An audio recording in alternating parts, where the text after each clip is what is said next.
Should you rent a hospital-grade pump? Pros and cons of Medela Symphony in this video.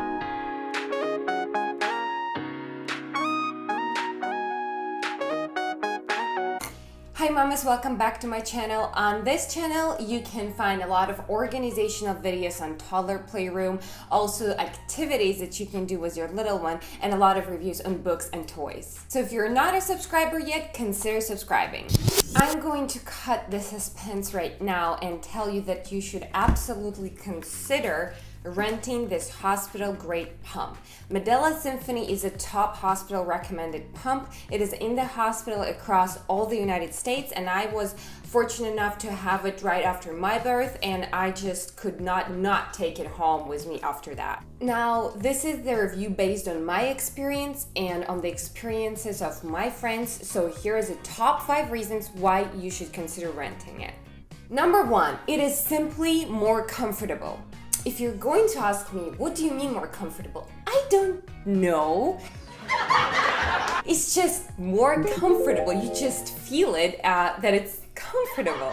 The most important factor, I would say, that is less painful, and here I can explain why. Medela Symphony has the biggest variety of suction levels, and even though other pumps have them too, the difference between Medela Symphony levels is significant.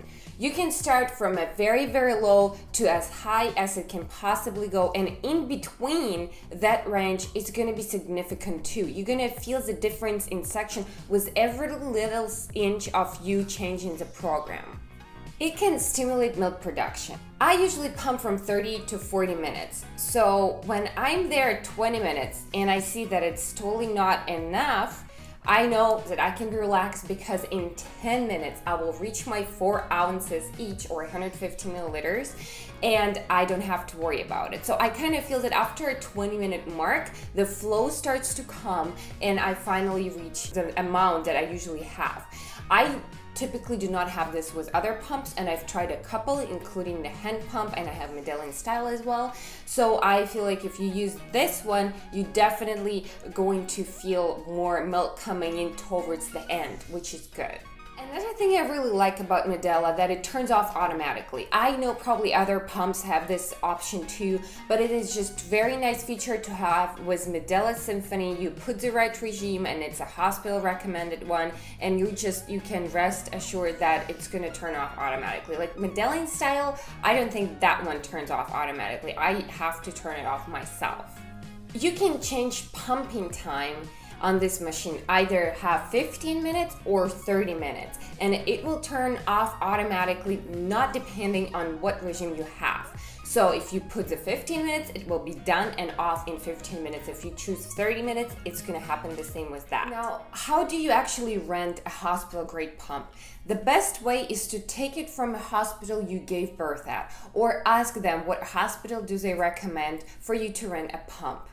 There are a couple of options. You can either try it out there and ask for it at the hospital, or you can just simply rent it for a month and feel comfortable that you have enough time to compare the hospital grade one and the one you have through insurance or that you purchased before.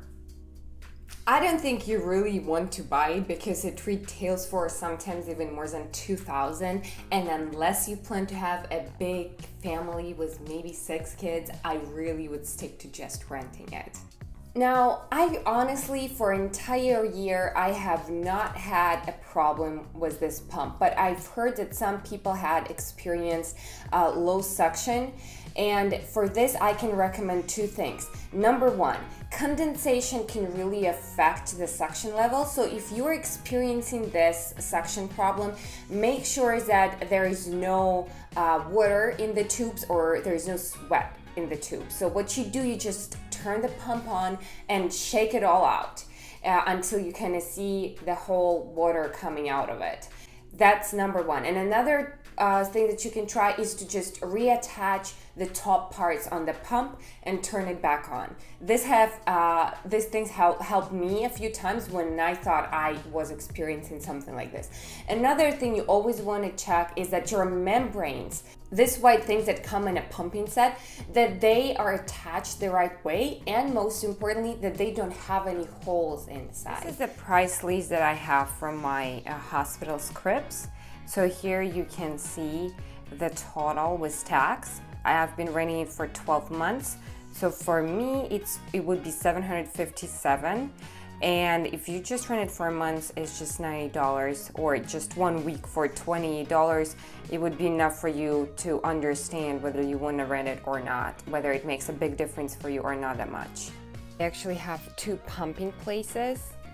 One is right by my desk because I use it sometimes when I need to work as well. There's a pump, and this is a little container where I keep the nursing pads, milk bags, napkins, everything I will need for a pumping session. And then a second one would be in my bedroom by TV if I need to just relax and watch TV at the same time when I'm pumping. So that's convenient. I hope this video has been helpful to you in your decision whether to rent or not to rent a hospital grade pump. I also recorded a video on how to clean and sanitize your pump parts, no boiling, so make sure to check that one out.